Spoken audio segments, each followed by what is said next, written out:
اس کے بعد تحریک انصاف کی طرف سے ایک کلیم سامنے آیا. مسٹر گوہر خان صاحب نے کہا کہ آرمی چیف کی ایکسٹینشن کے حوالے سے معاملہ نہ ہم نے عدالت میں چیلنج کیا ہے اور نہ کریں گے، لیکن اگر ہم سمابی طاہر کا ٹویٹ اٹھائیں جو پاکستان تحریک انصاف کی رہنما ہیں، انہوں نے ٹویٹ کیا کہ جنرل عاصم منیر صاحب اپنی مدت ملازمت پوری کریں اور نومبر میں گھر جائیں. تو یہ دو موقف ایک ہی پارٹی کے دو رہنماؤں کے ہیں، ایک نگران چیئرمین ہیں اور دوسرے ان کے سینئر رہنما ہیں.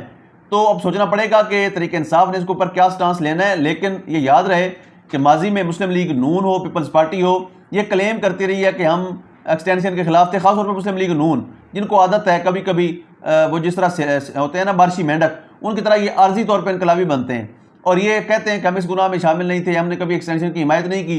لیکن اب ایکسٹینشن کی جگہ پر تسلسل کا لفظ استعمال کر کے رانا ثناء اللہ صاحب کہہ رہے ہیں کہ 2030 تک چلنے دیں، بلکہ میں تو کہتا ہوں اس سے بھی آگے چلنے دیں.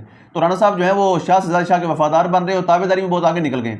تو ان چیزوں کو دیکھنا پڑے گا اور پاکستان تحریک انصاف کو واضح طور پر حکمت عملی اپنانی ہوگی کہ آپ نے ایکسٹینشن کو چیلنج کرنا ہے، رکوانے کے لیے کوئی ایفرٹ کرنی ہے یا اس کو سپورٹ کرنا ہے. اس کے اوپر جو بھی آپ کا رائے عمل ہوگا وہ دینا پڑے گا.